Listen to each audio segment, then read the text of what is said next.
start now.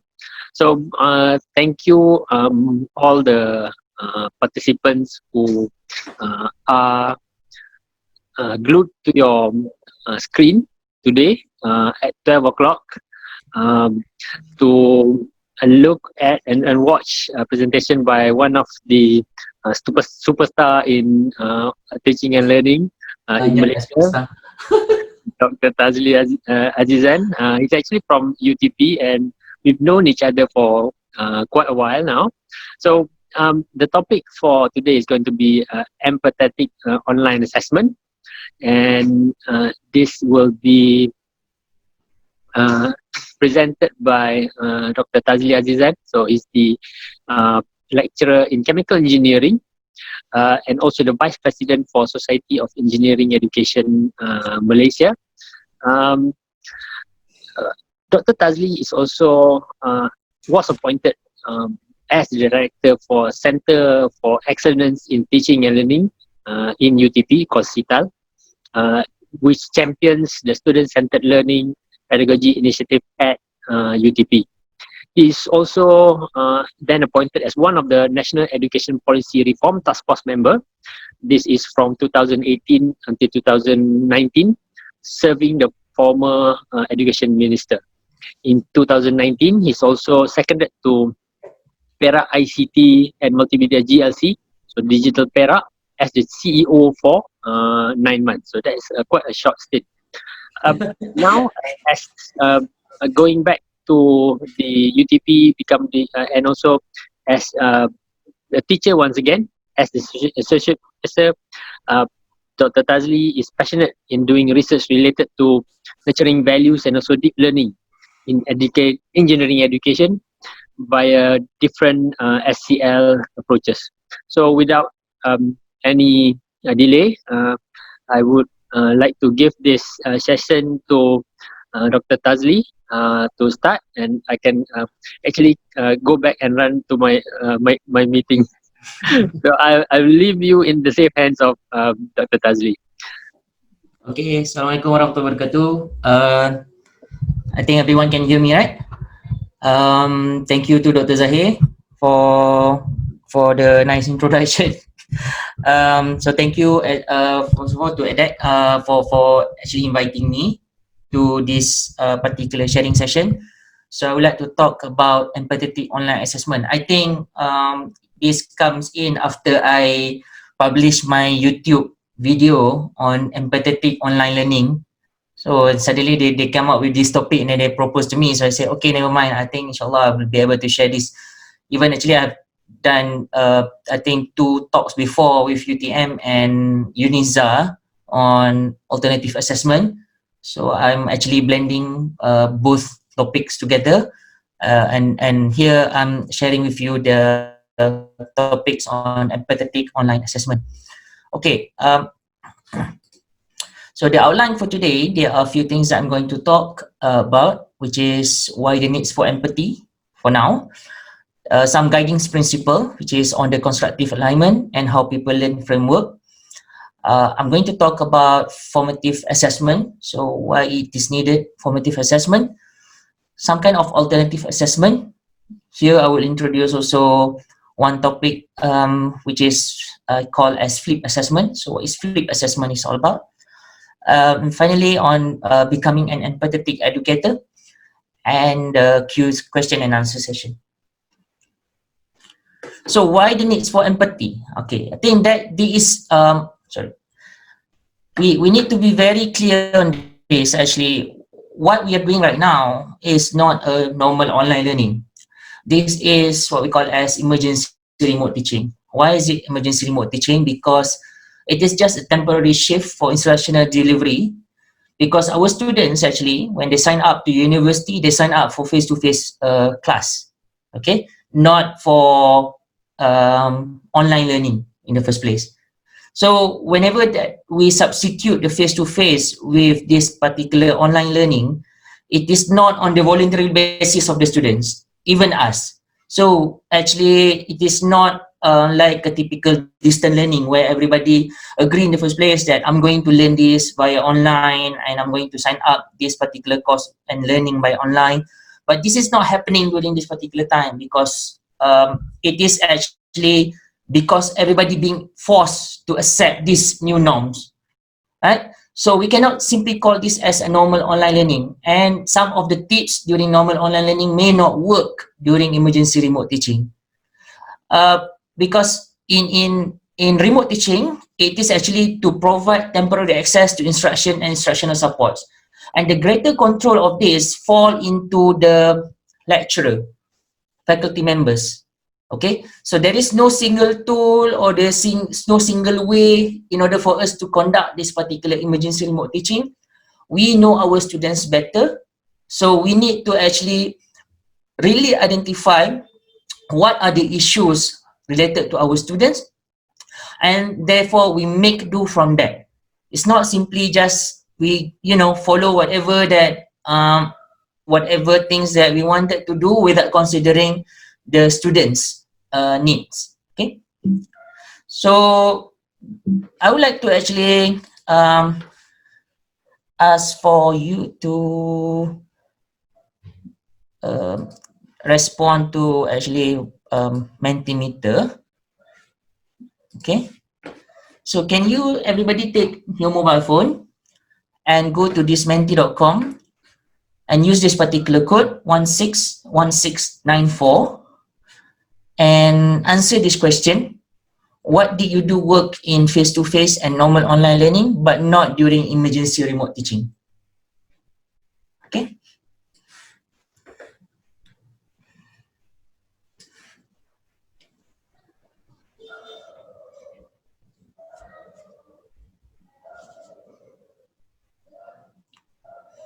Please use your mobile and respond to this question.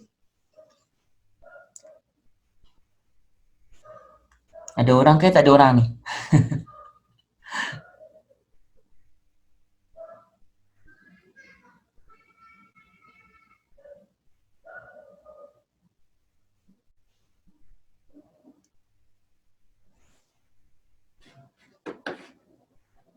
No one is responding. So again, I repeat, I need you to actually open up your mobile, menti.com, and use this code 161694. And perhaps you can actually respond to this question. What do you do work in face-to-face and normal online learning but not during emergency remote teaching?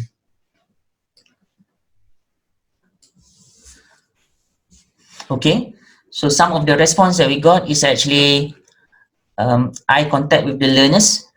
Okay, so we cannot have eye contact with the learners exactly because sometimes even actually we do not know the learners as much as we do in our physical class. There is no physical activities and group work.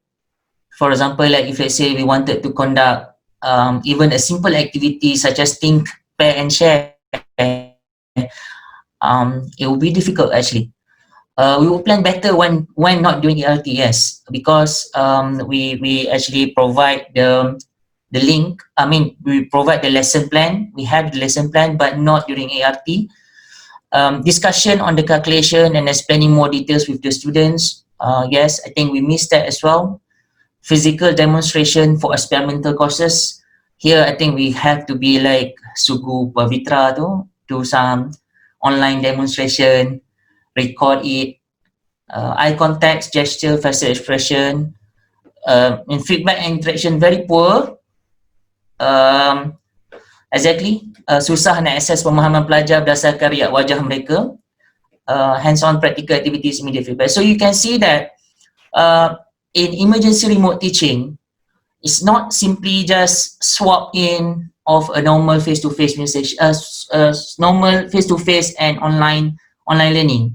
Even though we had conducted online learning before, for example, like at the university, when actually all the students sitting in their rooms and being at the universities and have access to the internet. The main problem here is now when during emergency remote teaching, students are dispersed.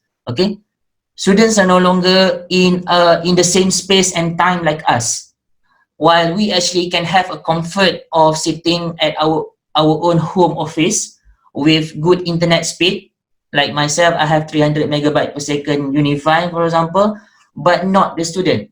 some of the students, or as I experienced yesterday, one of my students, he has actually, she has to sit at the kitchen in order for her to attend my class. So that is actually somehow the condition that the students have to face, right? So we have to ask ourselves back, when actually during the emergency remote teaching, are we doing it for our own convenience, or are we doing it for the students' learning? I think these are the things that we have to ask ourselves from time to time, whenever that we actually decided on any kind of activities, any kind of learning that we put online. Are we doing it for our own convenience, or are we doing it for the students' learning? So we have to decide on this. Okay, let me check.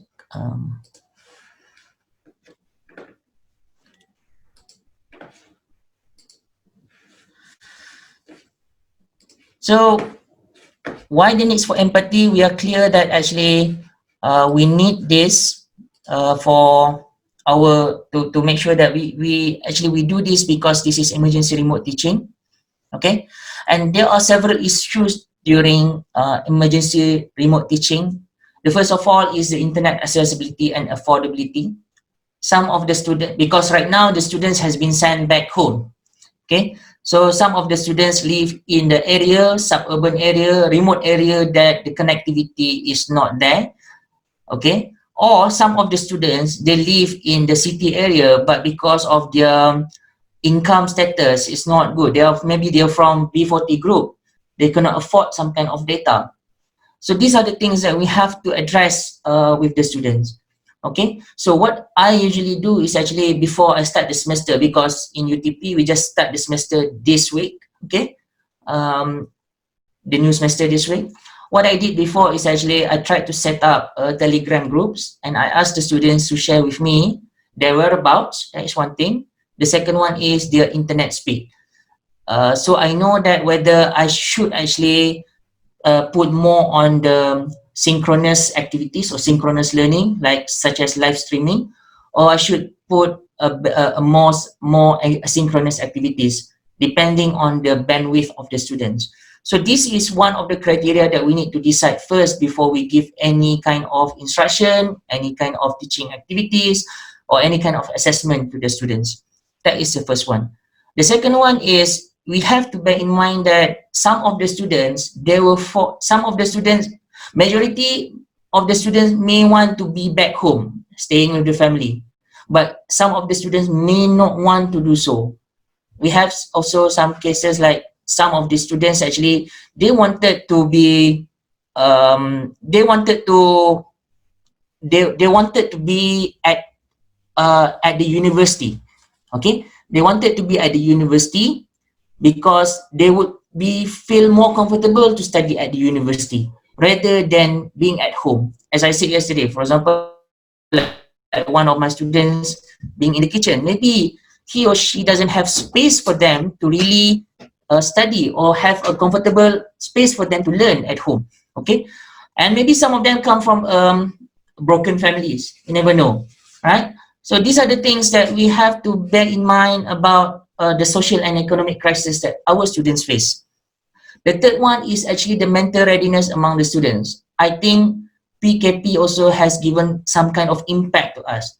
For example, I believe that those who are introverts may enjoy more during this PKP, but some kind of extrovert like me, sometimes I do feel like I'm a sore loser, you know, because I feel that I could do more, but I feel I'm restricted to do so.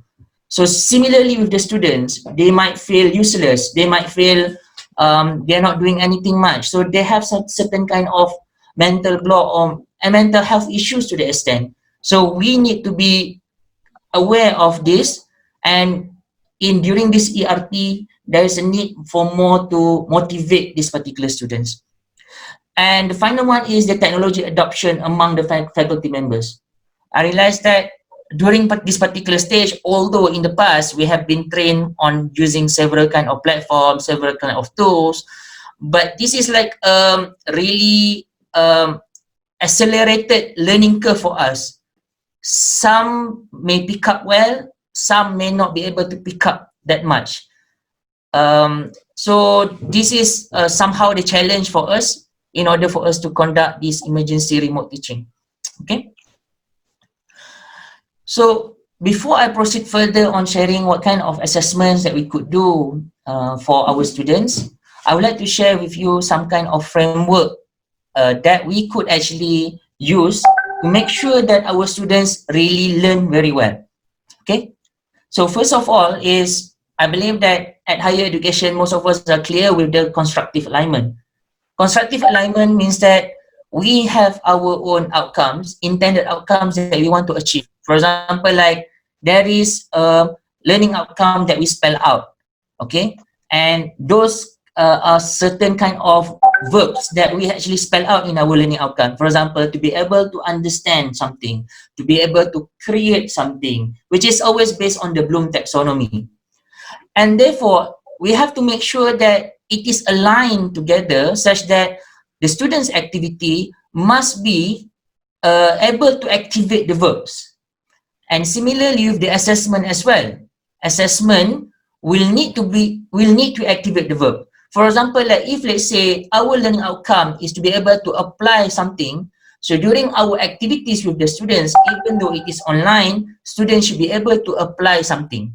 And our assessment whether the students should be able to apply or not. So that is actually to make sure that everything is aligned together. So this is one of the principles that we have to adhere, not simply just by giving entire lecture for the students, but we have to also think some kind of self-learning activities that will be able to activate the verbs so that the intended outcomes can be achieved. Okay. The second of the framework that I would like to share with you is what we call as how people learn framework. This is a study that has been made by Bransford, and he has published a book where actually he studied more than 1,000 ways of people learn, how people learn, and he used the how people learn. He developed this how people learn framework. There are actually 4 lenses in this particular framework. The first one is knowledge-centered. The second one is learner-centered. Okay, and the third one is assessment-centered, and the final one is community-centered. So in order for us to make an effective learning, we have to make sure that all these particular lens are addressed together in our class, even though it is during the online learning. Okay, so for example, like when we are doing knowledge-centered activities, we should try to make sure that and whenever new knowledge that comes into the students must be ascertained with the previous knowledge that the students know. So for example, like a lot of the things that we want to introduce new thing may be associated with what they have known in the past. I always use, because I'm from chemical engineering background and I'm teaching first year students, and I know that the students never been exposed to chemical plant. What else to talk to them about distillation unit, absorption unit, and so on, which they cannot imagine that. But what I could do is actually I try to relate some of this concept with whatever that they can see surrounding them. For example, I can talk on the adsorption process with the water filter process.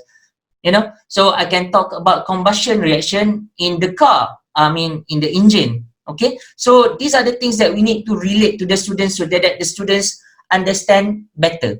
Okay, that is the knowledge-centered. The second one is the learner-centered. This is much more challenging right now because, as we know, we not only taking the learner's background. Okay, one is we have to take the learner's background, any preconception, any misconception that they have. This is where actually we need to test beforehand. So usually, as the start of the class, maybe you want to recap whatever that they have learned before, test them with some kind of short formative assessment, just so we know that whether they have certain kind of knowledge or they misunderstood certain kind of knowledge. That is one thing. But another challenging part is actually we need to understand as well their current state, whether they are okay or not, because this is again an emergency remote teaching. The third one is actually we talk about assessment-centered. Assessment-centered where actually the students need to be able to reflect learning goals and students must be able to get feedback. So how do we actually give feedback online? This is also another thing that we have to bear in mind when we are conducting this kind of teaching, there must be a way, some ways in order for us to give some kind of feedback. Okay, and finally, there is a community center. Community center is where actually the students and instructor is part of the learning community. Now, because we have transformed this to become an online learning, the online class become the online community, okay, where actually we supposed to support each other. And we know that the students actually, they are now in a silo mode, right? So everybody, all the students are in silo mode. They are at their own home, at their own house. So peer support, it is very important to be given. So how do we conduct peer support in this particular session? How do we make sure that the students doesn't feel alone in this journey of learning something? So we have to think about, we have to design in a way that the students should be able to interact with their peers and should be able to learn from their peers on top of learning from us alone. So this is a framework that we have to adhere. Once we actually fulfill all these lenses, inshallah, the students will be able to learn, because this is a study of how people learn, right? Another important framework that I would like to share with you is about scaffolding. Okay, Vygotsky, he shared about zone of proximal development. What does it mean here is that if, let's say, we don't provide any kind of help or we don't facilitate them, doesn't mean that there is a difference between actually providing help and providing and spoon feed the students, right? Spoon feed the student is like we did this entirely. For example, the entire semester we just give them, okay, these are the things that are gonna come out in the exam, memorize this, and then later on you just answer this in your exam. So that is kind of spoon feeding. But actually, scaffolding is the way that we provide certain kind of help, and in certain way that after we know that the students have already achieved certain outcome, then we remove that kind of support. So that is actually means by scaffolding. It's just a temporary structure to help the students to learn. Okay, because if, let's say, we do not provide that kind of help, we do not facilitate them, this is where actually they will just reach individual level. But if, let's say, we provide some kind of facilitation, they will reach some kind of assisted level. So it depends on different kind of students actually will have different steps in order for them to reach the intended learning outcome. Some of the good students, maybe they just need 5 steps and they will reach here. Some of the a bit weaker students, they maybe need 15 to 20 steps in order for them to reach here. So this is where we try to give some kind of scaffolding. We need to identify which particular students need more help, need more scaffolding in comparison to other students. Okay, so the teaching and learning activities and the assessment tasks that we design must be able to provide this kind of scaffolding. So in order for us to use the right instruction or assessment, there are several steps that I would like to suggest to you. First of all is to be able to define what is the outcome, because we know that we have already spelled out the learning outcome that we want to assess. So this is where actually we give the assessment. We don't simply give assessment just because of suka-suka, right? We give the assessment because we want to assess whether the students be able to achieve the outcome or not. The second one is we need to create the activities or assessment that will bring up the active verb in the outcome. As I said earlier, if, let's say, our outcome spell out to apply on something, so our assessment should relate to be able to apply something. If, let's say, our outcomes in to be able to create something, so we should be able to think that how does the student create when actually during the normal, when actually this particular emergency remote teaching. The third one is actually to provide the guidance needed. Decide what are the guidance needed, what are the scaffolding required that we need to give to our students, and finally we need to try it out and make some kind of revisions. Okay. Just so you know that one of the tips given by one of the engineering education guru, Professor Richard Felder from US, he said that whenever that we want to give some kind of assessment, okay, try to answer that one first and multiply it by 3. Those are actually the time that we could allocate for the students to complete the assessment. Okay, so this is where actually the empathetic part comes in. We need to be able to see how we're going to do it and how the students going to respond to it. Okay. Another question that I would like to ask you, okay, how do we ensure the students learn during ERP? So maybe you can share with me.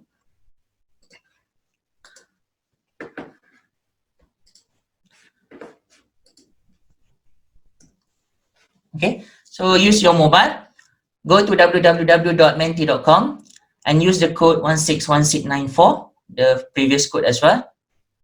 So can you share with me, how do you ensure your students learning during ERP?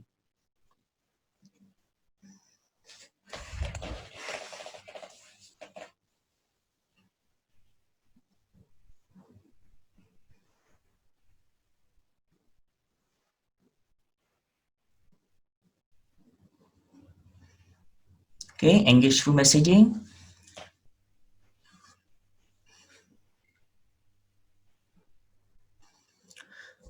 Give simple quiz, provide chat sessions.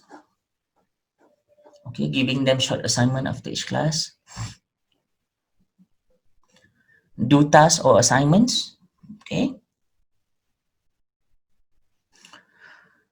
Create simple assignment to engage the comprehension of the topic. Okay.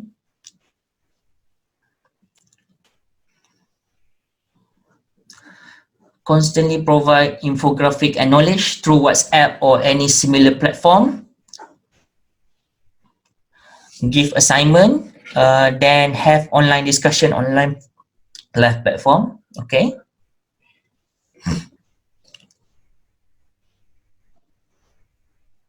Individual feedback, group discussion. Okay, if let's say we do not have too many students, like last semester I taught 180 students. So the individual feedback is a bit difficult. I understand that, but actually general feedback to all could be given. Yeah. Other than that, anything else?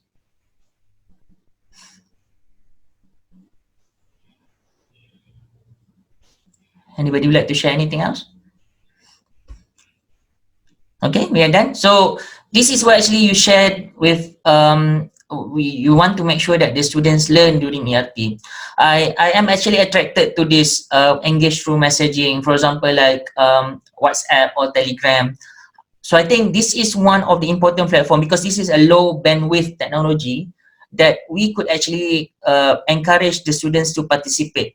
And not only that, we can do some kind of group discussion in this platform, because I usually, for example, I would prefer the students to respond to the group rather than to directly PM to me whenever that they have certain doubt on the learning, because I would encourage other students to respond as well.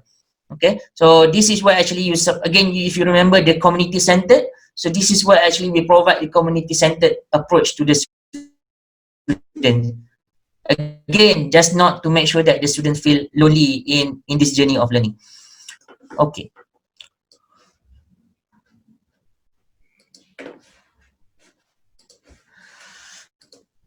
So the next thing that we would like to look at is actually the formative assessment. So why is it that formative assessment is important?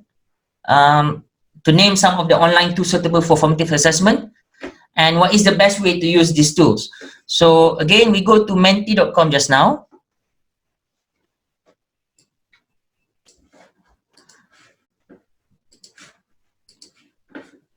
Okay, we go to here, and I would like you to respond to this question. Why formative assessment is important? We cannot run away from formative assessment, but I would like to know, why do you think that it is important?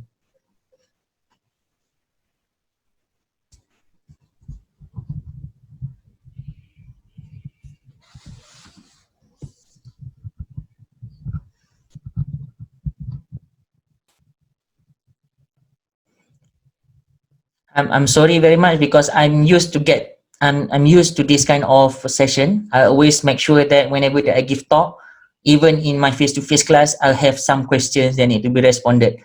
So even so, the online sharing session, I'm not going to talk all by myself.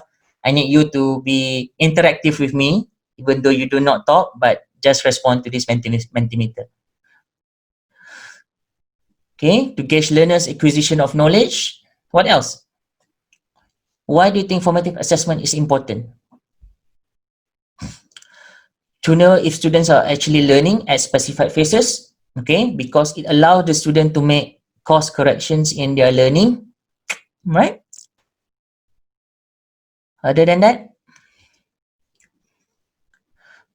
to assess understanding on the subject matter, I agree.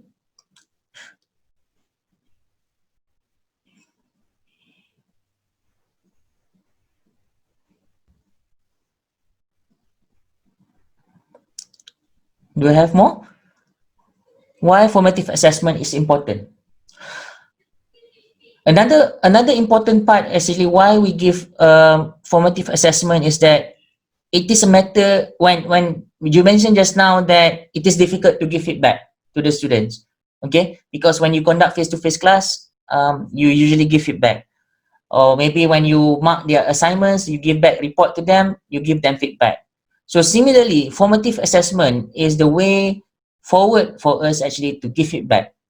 Okay, so if let's say we want to make sure that we can understand whether the students understand or not, and if let's say they do some kind of mistakes, this is where actually we give feedback without penalizing them, because formative assessment is usually an ungraded punya assessment. Okay, and usually whenever that the students do formative assessment is for their own self-reflection, is for them to see whether they have understood certain kind of context or not in the subject matter. Okay, so yes, we want to ascertain students are engaged during learning. We want to help them to develop self-regulated skills such as critical thinking, problem solving, and self-assessment. So here, during the ERT, emergency remote teaching, we still be able to ignite their critical thinking. We need to make them become more interactive in our session, if let's say we have so one, and it doesn't have to be synchronous all the time. One of the things that I usually use, for example, I use commonly the forum in the e-learning using the Moodle platform, where actually I ask them to read few pages from the textbook, and I would like them to summarize as part of the forum in the forum section. Okay, so this is also for them to really see one, not only they be able to write down their own thought or summarize whatever that they have read, but they can also see what are their friends feedback or what are the summary made by their friends in that particular forum. So this is one of the way of the asynchronous activities that you could do apart from the interactive session during the normal the online learning class. Okay, so you got another questions? Can you name some of the online tools suitable for formative assessment? So maybe you can share with me what are the tools that we can use for formative assessment.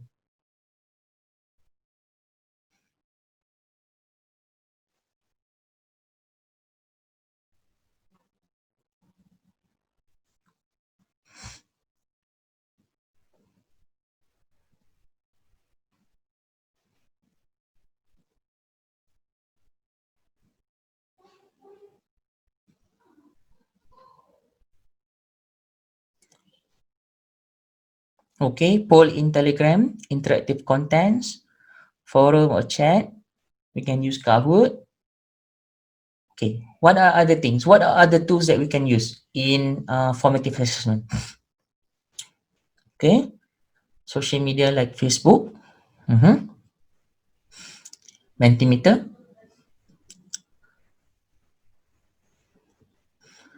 Quizlet,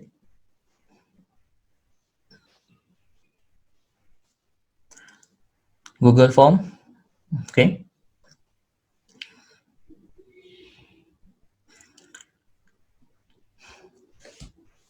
right. So you can see that actually in there are actually plenty of tools that we can use outside there. One of my favorite is Mentimeter. As why I use Mentimeter right now. I actually have purchased the premium one, so because I use it a lot during interaction. Because I think Mentimeter has more features compared to, for example, like Kahoot or Socrates, for example.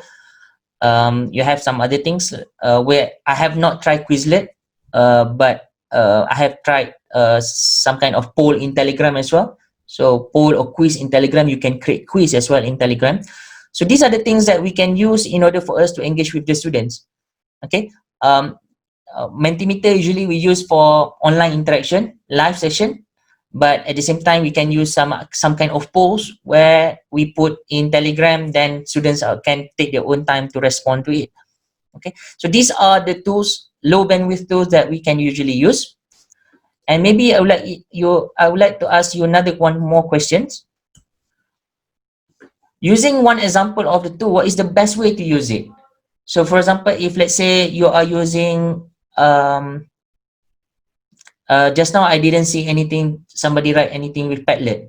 Padlet is another tool. I like to use Padlet as well. But maybe you can share some example. What is the best way to use it?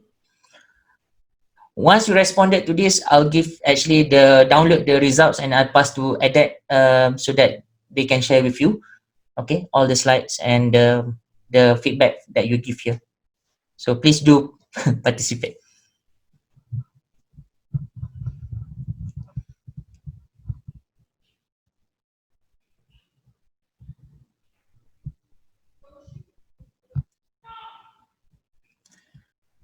So just so you know that whenever that I give out this kind of questions to you, when you're responding, I know that when you try to respond, actually you are actually thinking.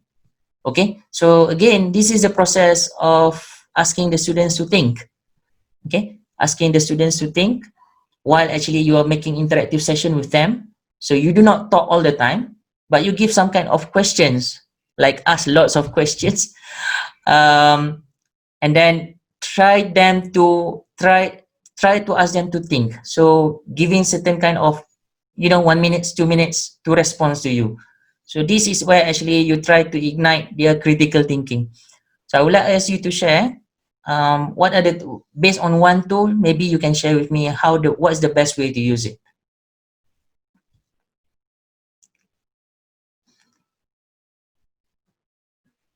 Okay, use poll on Telegram to give pre and post lectures. Paste the questions according to expected learning outcome. Using Padlet, create wall with notes, share notes with others. I use private Facebook group, more functions, interactive. One student can post something, everyone can comment, read, give, respond. Easy to share stuff too. My only me with the Facebook is like when there are too many posts that is difficult to find it, but you have to search it, like so that is only my I've used Facebook group before. I like it, so it's very interactive. A few episodes in a lecture. Okay, file attachment into Spectrum, assignment and assessment and so on. Okay, so this is some kind of examples that you have shared with me. I have also some feedback that I have got from different talks that I have handled before, so I can share with you as well later on. Okay, so you see that formative assessment is something that you cannot avoid. Don't simply like run 2 hours lecture non-interactive, okay, because the students will end up just they will just listen and it is not effective for them. It does not trigger the critical thinking. So somehow we need to try to put certain kind of tool, and even actually when they are doing the self-learning, in order to engage their understanding, you may want also to get certain kind of feedback to make sure that they really understand their self-learning approach. Because I've told one of my students, I said to them that I told to my students that you need to read for this, and then they said, how do we make sure that we understand what we read? Okay, so this is where actually we need to give some kind of assessment so that they really know whether what they read is correct or not, what they understand is correct or not. Okay. Padlet, I will give the topics to be discussed a few days before the learning session. They will discuss during that session. I'll be given time to prepare discussion and so on. Okay, wonderful. Right. So I believe that many of us have started to use many tools, learn about many tools, and this is great. Okay. So let's go back to the PowerPoint. Okay, so there are actually many low bandwidth online formative assessment tools that we can use. As you mentioned just now, Poll Everywhere, Kahoot, Socrative, Telegram, Mentimeter, and so on. And we have Padlet, quizzes. So during ERT, emergency remote teaching, there is a need to use this low bandwidth technology. As I mentioned you earlier, affordability for the students. Some of the students may not afford to buy some that data, even though they have strong internet accessibility. So low bandwidth technology will consume less amount of data for them. Okay, so we may want to consider this.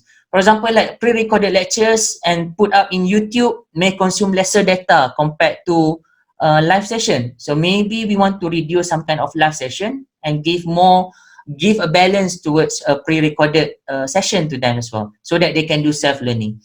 Okay, so as we actually conduct this formative assessment, so we have to follow, we actually are I'm encouraging every one of you to follow this informal cooperative learning pattern.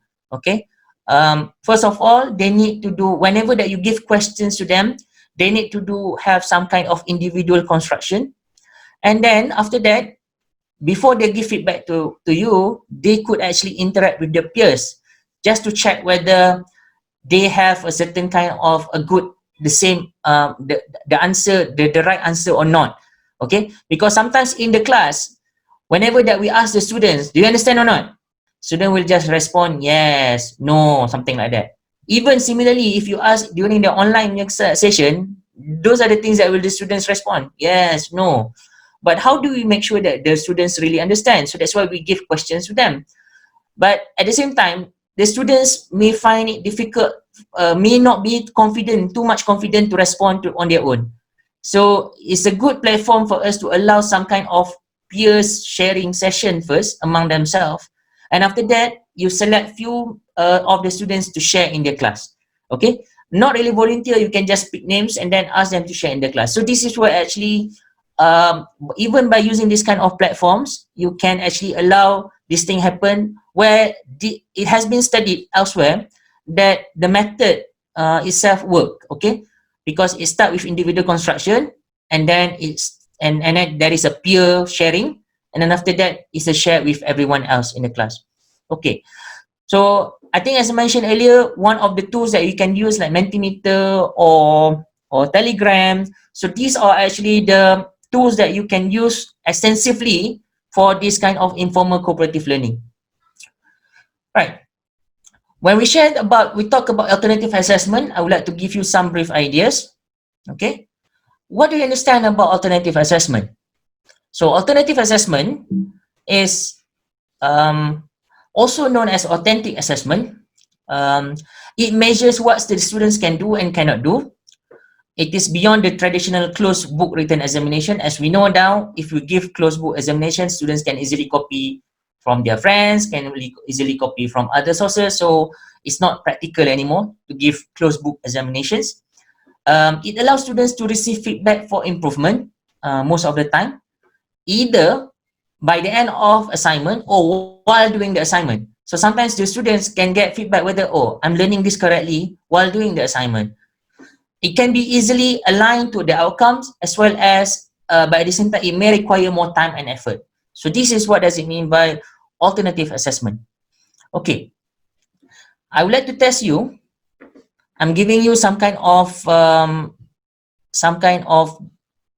learning outcomes, and let's see whether what kind of assessment that you can give to the students. So can you respond to this? The learning outcome is to apply analytical and theoretical skills to model and solve mathematical problem. So from here, which one do you think that is suitable for you to give as part of the alternative assessment?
Okay, so I would say the majority of you responded that in order for us to apply analytical and theoretical skills to model and solve mathematical problem, you suggested that for us to use group project. Okay, which is true. Where this is where the peer support could come in.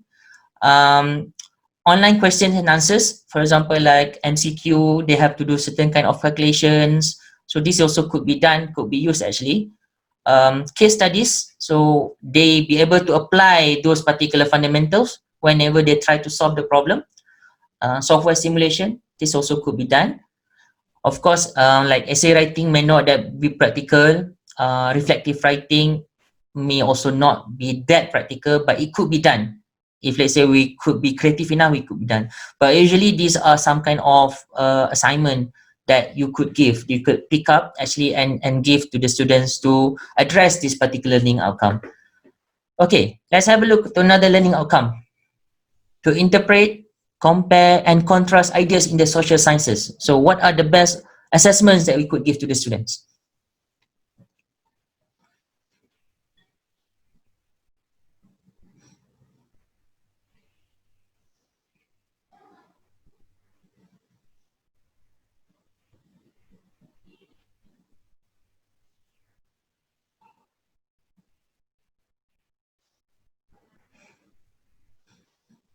Okay.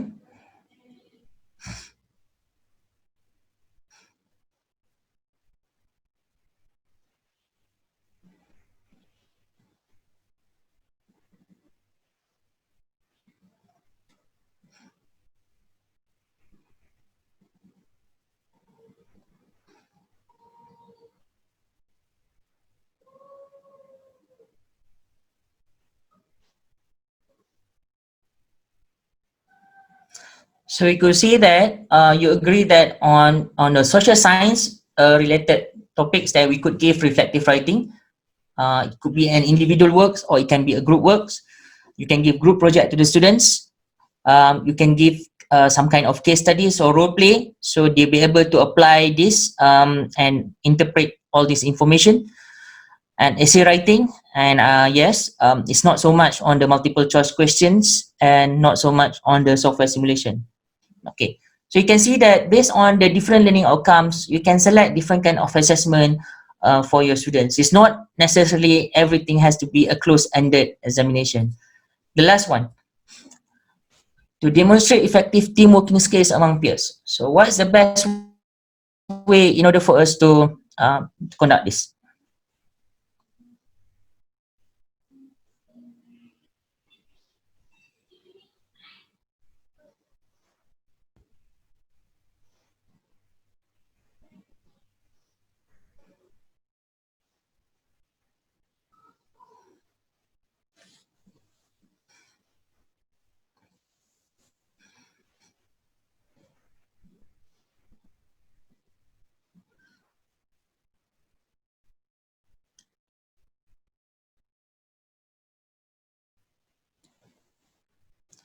Okay, so you agree that the best way is actually for us to give group project.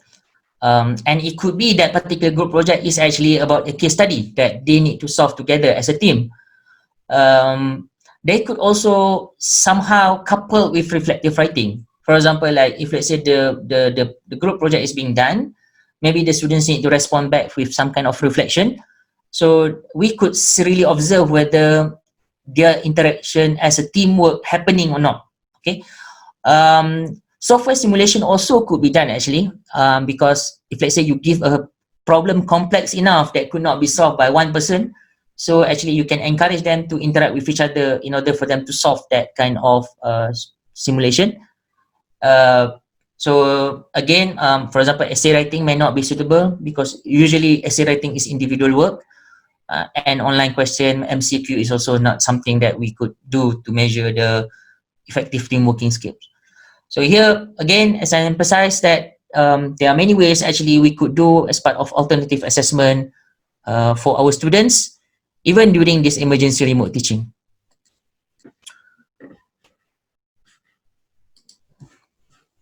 Okay. So I pick up this from this website. Actually, there are many ways of for us actually to do what kind of assessment that we could pick actually based on the intended learning outcome. So later you can have the slides and you can see actually it can give you some guideline what is the best assessment that you could put for your students. Okay, so same with things, for example, like assessing and managing information, which one that you actually can pick, right? So most of the time, whenever that you want to conduct the group project for the students, it's not like you give group project in week 1 and ask them to compile in week 12 or week 14. Okay, so you have to somehow allow certain kind of principles to be followed. For example, that whenever that you give the project, it must create a positive interdependence between the students. For example, that the students are depending to each other in a positive way, because they feel that I only can complete this task if I interact with my student, if with my teammates. So that is actually positive interdependence. As if like if we sing together, if we rise together. Okay. Also that whenever that we give whenever that we give group project, there must be certain kind of individual accountability so that we avoid free riding. So the students have their own chunk of works that they need to do, and if let's say they did not complete this, that the whole group project will not be successful.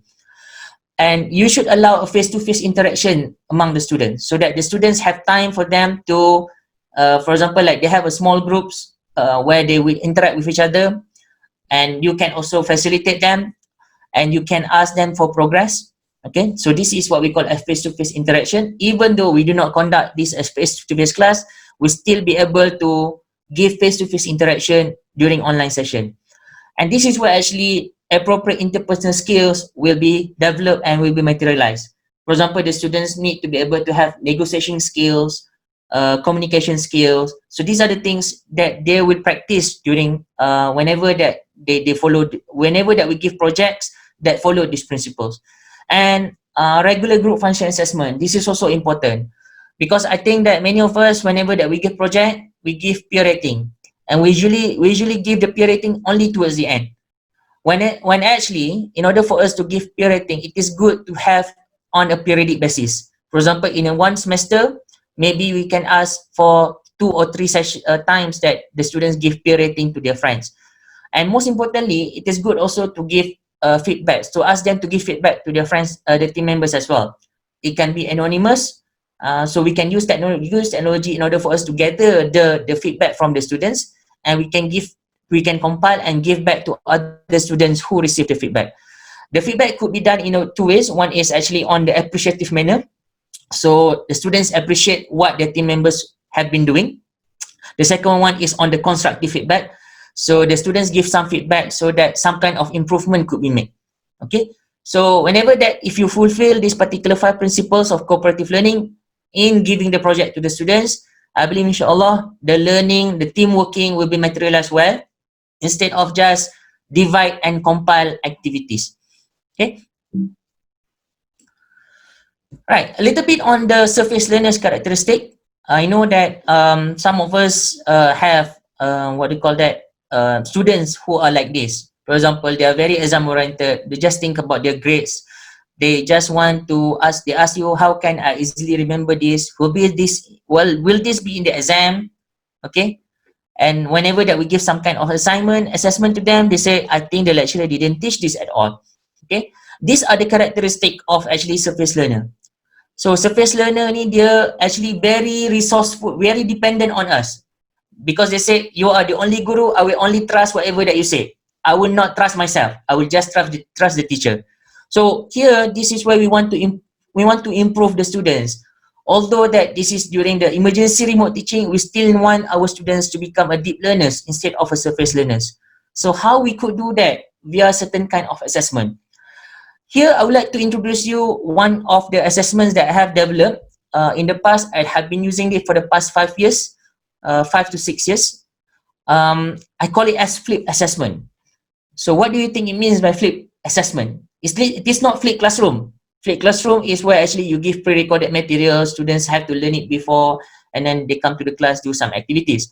But flip assessment is something else. So what do you think it means by flip assessment?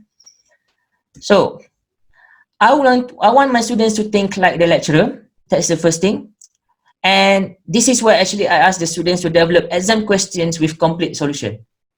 Okay, because you know that the struggle for us whenever that we want to develop exam questions, right? When we want to develop exam question for the students, we need to actually look at the whole chapter, right? Read the whole chapter, understand it, and then devise the question by ourselves. So what I did in the past, and I'm still doing it right now, is actually I ask the students to be in my shoes. Okay, to be in my shoes, develop empathy in them when actually the struggle of the lecturers develop exam question. I pass this task to them so that they also learn how to develop exam question with complete solution. So how I did this, for example, like the certain kind of methodology that I fill up. For example, students are given role as faculty members to set up final exam questions for a specific learning outcome. And I ask them to be, it must be original question. And then I teach them some kind of Bloom taxonomy so that they know to develop level 4 to level 6 kind of questions. And then I ask them to include analogy to the daily application, and then prepare a complete solution, step-by-step solution. If let's say you're doing calculation, I want to see the whole calculation one by one. And then, so these are the some of the questions, some of the requirement of the assignment I pass to them. And then when I grade them, I actually prepare rubric. I ask them to submit via Turnitin. And then we have actually higher order thinking skills where I assess them in terms of the quality of the questions, in terms of the originality, where actually I see the Turnitin work, in terms of the solution, whether it's a complete solution or not, because sometimes when it is not a complete solution, I know that they must have copied somewhere else. Okay, and format and the language. So this is the things that I have been developing from the past. And this is a sample of the assignments that I have given to the students. So I wrote down this kind of problem. This is related to reaction engineering in chemical engineering. So they have students have learned this, and then I ask them to create some kind of questions and submit through the Turnitin. So this is one of the output. I do the grading in Turnitin, and this is the rubric that I have developed in Turnitin. So it gives some kind of because whenever that I give this to the students, I know that it will allow them to reach mastery level.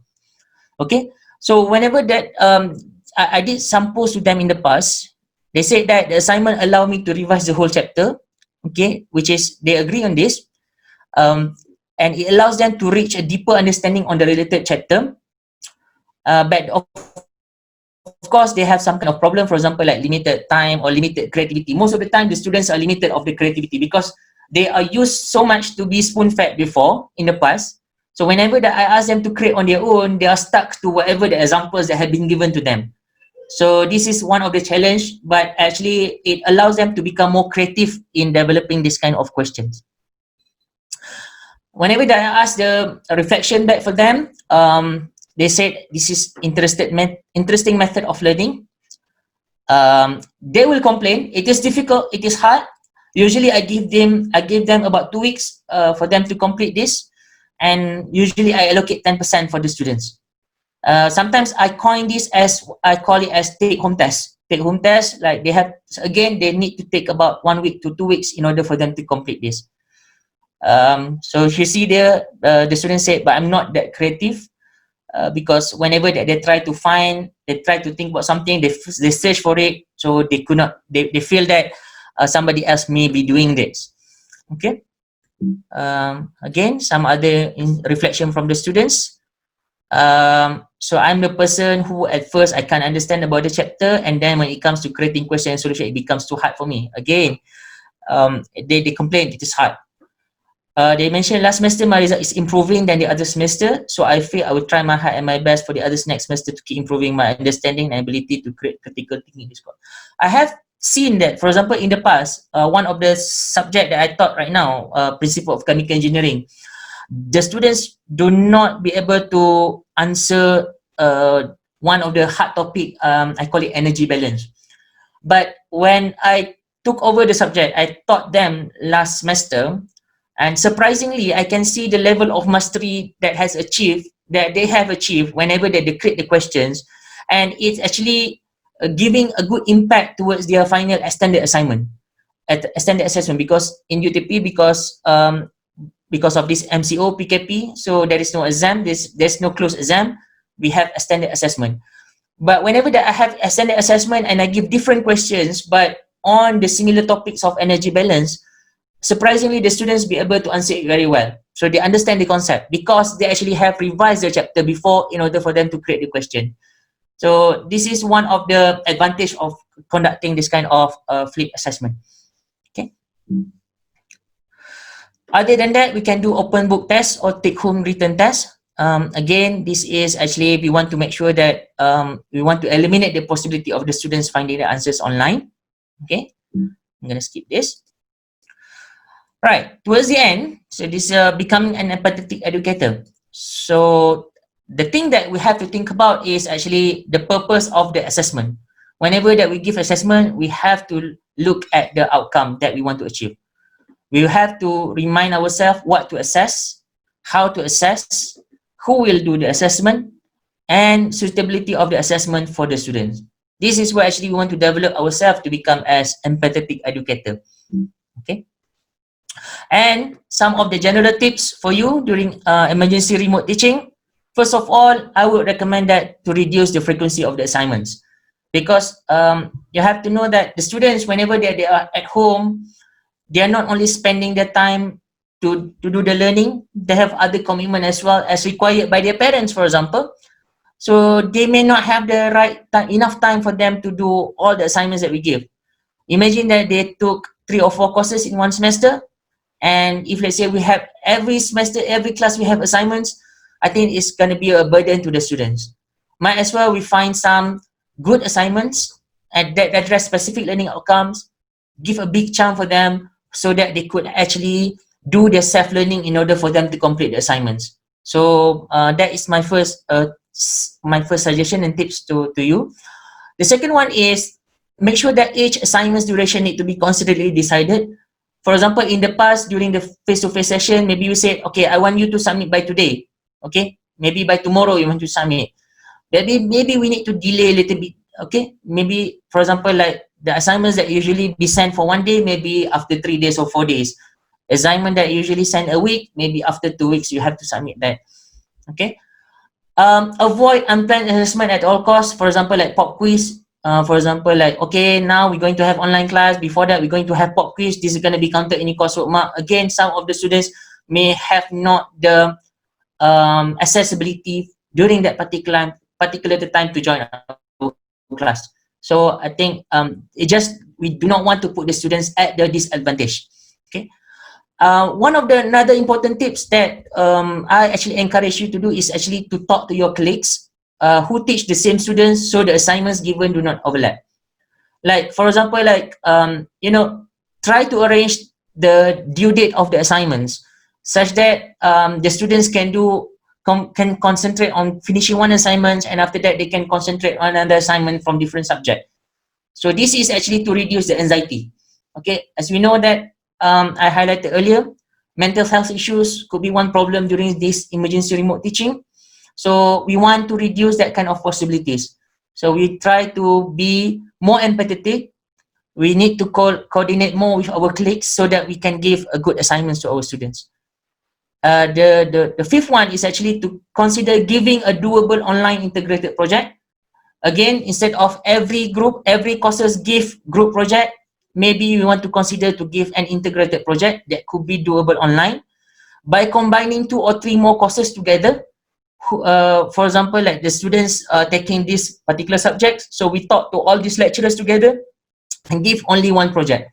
So I would rather say it would be meaningful to the students because they can only concentrate on one project and they can see that the connection between one subject to another subject. So this is one of the things that I would say really recommended for us to do this kind of integrated project. Whenever that we give project, please do monitor the students' progress. So do not simply just ask them to give this assignment, group project this week, and then ask them to submit certain week without really seeing what they've been doing. Otherwise, there'll just be a lot of free riding. Otherwise, maybe 1 or 2 students are actually being pressured to complete assignments while other students are free writing them. And the last tip is actually to give more scaffolding than usual.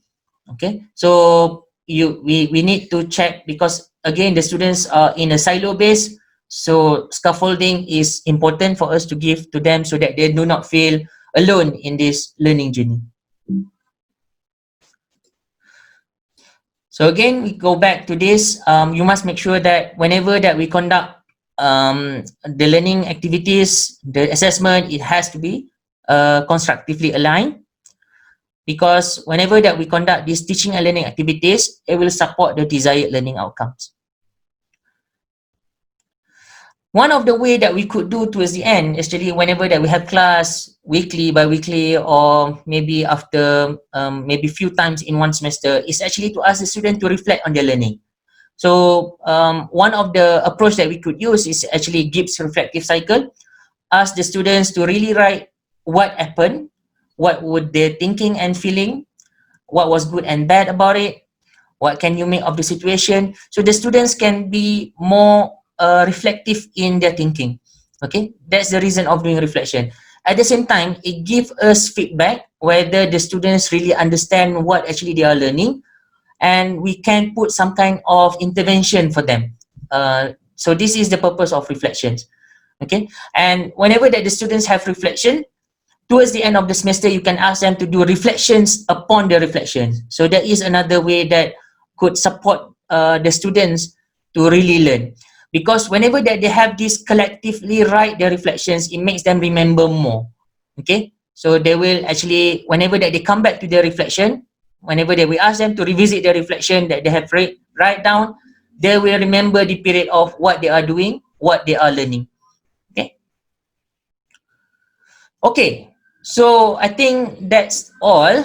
I would like to give now the question and answer. So we go to Mentimeter again. Okay. I'll try to respond to you if you have any questions. But at the same time, if let's say you do not have questions, can you please go to the https://padlet.com/krdutp/um. I would like you to actually to write down your reflection as a feedback for me. Okay, I've already put the link at the group chat, so you can click on that and then you can write down your reflection. But at the same time, if you have questions, you can ask me in this Mentimeter session. How do you build trust with your learners? Okay, I think this is a very good question. First of all, I think one of the challenge online is when actually the students do not know you and you do not know the students. So I think what I did regularly is to convince the student to communicate. I was actually being advised it's better to over communicate rather than under communicate. So a regular check with the students, for example, sometimes on the daily basis, just write down something, share on something. So I think that would actually help them to really see that we are doing this for the sake of them. I understand that some of the students they feel that in the past, many of the time they feel that the lecturers are doing this for lecturers' convenience, but only then later on they can start to see that okay, the lecturers are doing this for them. Like what happened to me in the past semester when I have these students, when actually they will feel frustrated because I ask them to do several readings. I do not know what's the problem right now with the millennials. Even when you ask them to read, it's very difficult for them. Okay, so that is actually one of the challenge for us to make them read. But when I iterate that from time to time, I give reasoning to them, so that is where actually they start to believe that okay, this is the lecturers are doing for the sake of them. Okay.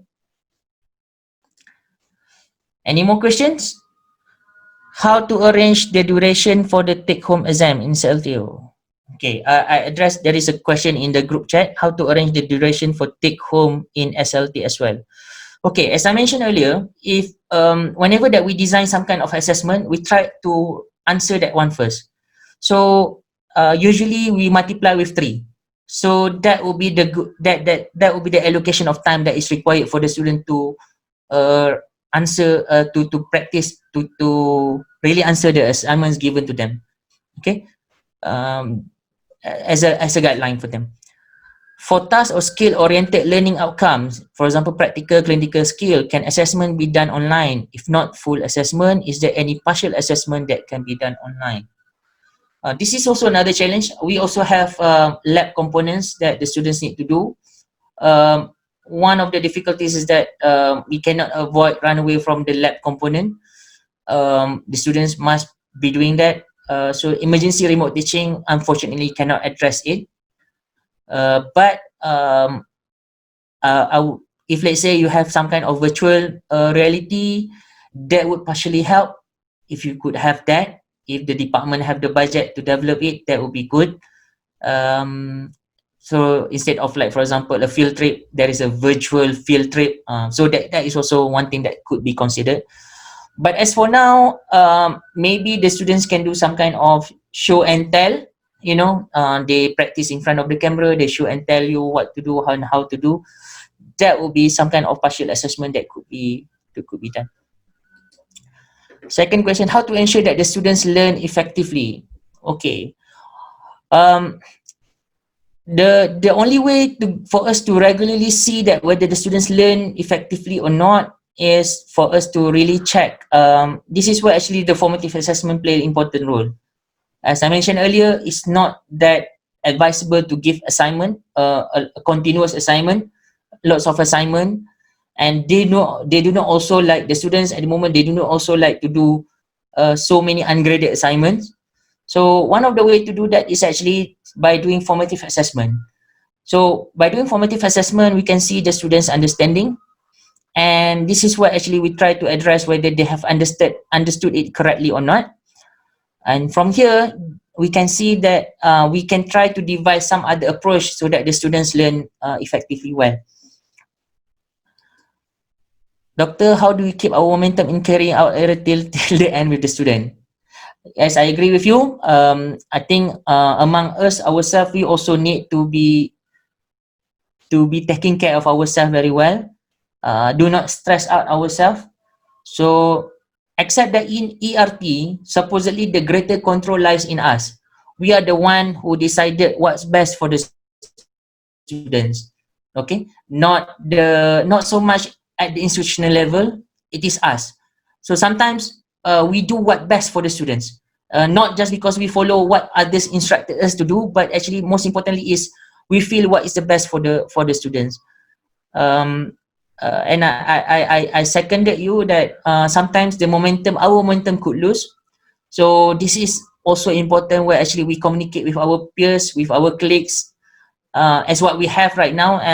At my department, we have a WhatsApp group on that for those who teach that semester.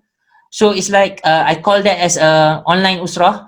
So because everybody is teaching each other, okay, this is how you use this tool, this is how you actually develop this and that. So it's good. At least we got some kind of knowledge. Okay, so just do not keep yourself to your own. I mean, try to interact more with the colleagues.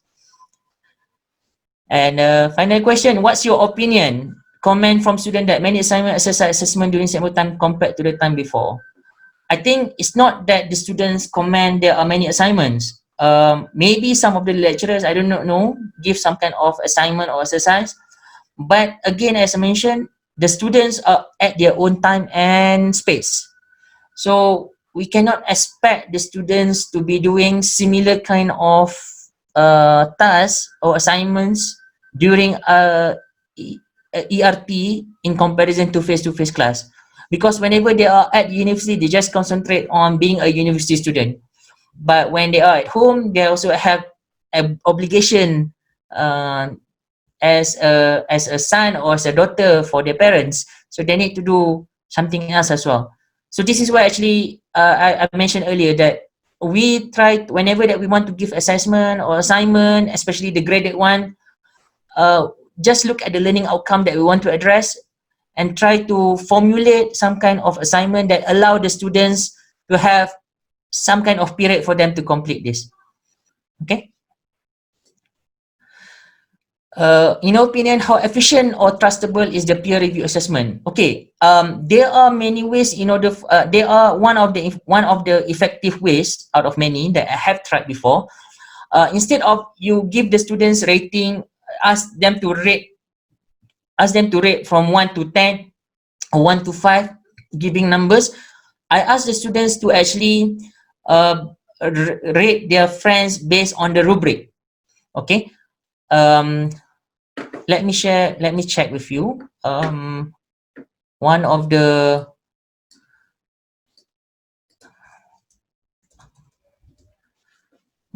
way that I have tried before. Where is it? Sorry.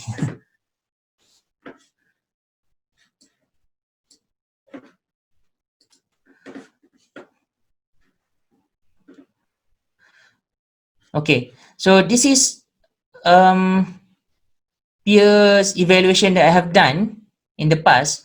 So here I actually this is the rubric that I followed from Professor Richard Felder, where actually they have this rubric: excellence, very good, good, satisfactory, and so on. And then they rate themselves whether they are excellent or not. They rate the team member one, they put their name and excellent or not, etc., etc.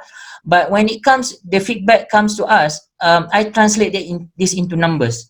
For example, like if let's say it is excellent, it is 10, very good is 9, good is 8, and no show is 0. Okay, so here after that, then I calculate the peer rating, the what do you call that, the grade. When you do that consistently, not only once, then you get a reliable kind of numbers. Okay, reliable values for this. So we have to do several times, because if let's say you only do once at the end of the semester after they submit the project, everybody will rate everybody excellent actually. But if let's say you give them several times, this is where actually, because there is a certain cycle that they have to go through, there are certain times they actually a bit down because their friends is not supporting them. You will see that there will be different of peer rating. Okay, so I would like to recommend you, please write down reflection here, and I think I don't have anything else I would like to share. Sorry to take a little bit of your time. Now it is 1:18. I can be reached here actually. Sorry, I can be reached at my email. There is a Facebook.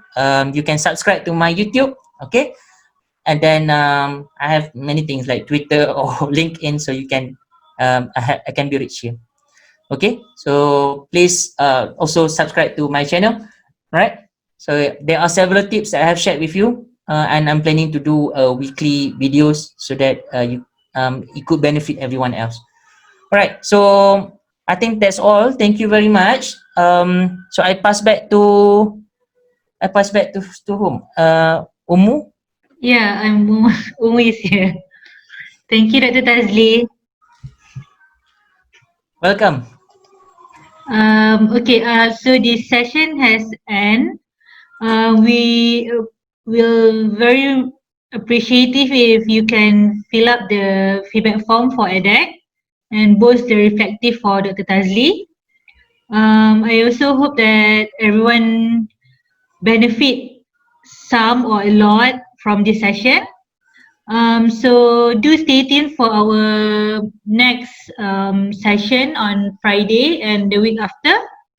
So if anything, you can just write to EDEC, maybe suggest online session or some topic that you are interested in for us to organize. Thank you. Okay, thank you. Assalamualaikum warahmatullahi wabarakatuh. Salam.